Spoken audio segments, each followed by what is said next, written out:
બેઠો હશે મતલબ લાવો મારા ઇન્દ્રસેન નું તપાસ લો.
માનતો નથી. લાવ મારી સોરી તલવારથી ના ધડ મસ્તક જુદા કરી નાખું. નહીં નહીં, આ જો કોઈ બ્રહ્મનો પુત્ર હશે તો મને બ્રહ્મ હત્યાનું પાપ લાગશે. દેવલોકમાં સભા ભરાણી હાથી મોટા દેવ બ્રહ્માએ મને કીધું જ્યારે સંકટ પડે ત્યારે મને યાદ કરજો. આવો હું અત્યારે એને યાદ કરું.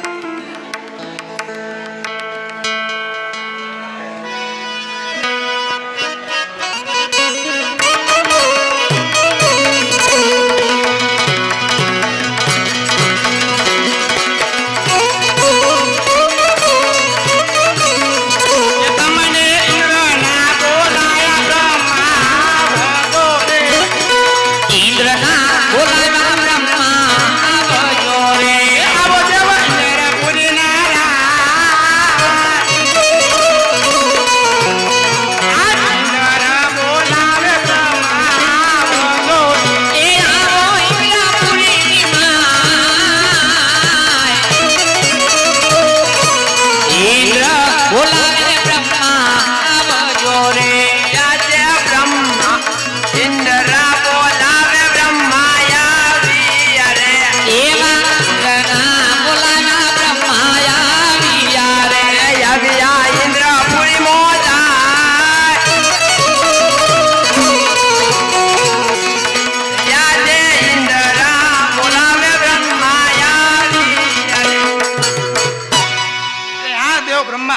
તમને પણ બોલાવવાનું એક જ કારણ છે.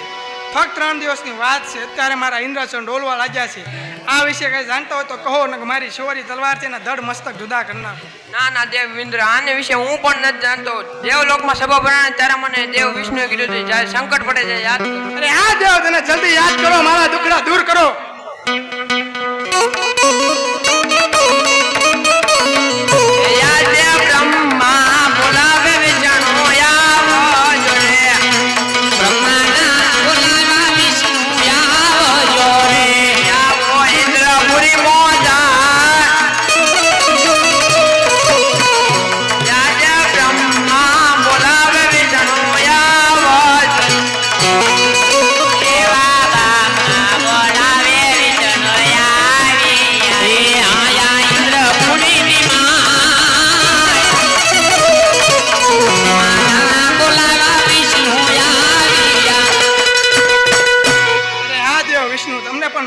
એક જ કારણ છે. ફક્ત 3 દિવસની વાત છે. અત્યારે મારા ઇન્દ્રાસન ડોલવા લાગ્યા છે. આ વિશે કઈ જાણતા હોય તો કહો, ને મારી શોરી તલવારથી ના ધડ મસ્તક જુદા કરી. એને ઇન્દ્રાસ માથી ભાણે કીધું ના શંકર પ્રેમને યાદ દેવ, તને જલ્દી યાદ કરો, મારા દુખડા દૂર કરો. એવા વિષ્ણુ બોલાવે ભોળાનાથ આવ્યા, આવજો ઇન્દ્રપુરીની માય. વિષ્ણુ બોલાવે ભોળાનાથ આવજો રે.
શું સાહેબ?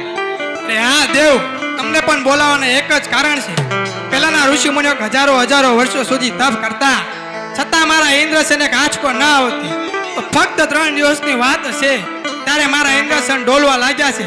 આ શું મારા ઇન્દ્રસેનની આશાએ બેઠો હશે? આ વિશે કાંઈ જાણતો હોય તો કહો, નકર મારી શૌરી તલવારથી ના ધડ મસ્તક જુદા કરના. ઈ તો એક મારો લાડીલો ને પ્રેમીલો ભગત છે હો. ઈ આપને ઇન્દ્રપુરી લેવા નથી બેઠો.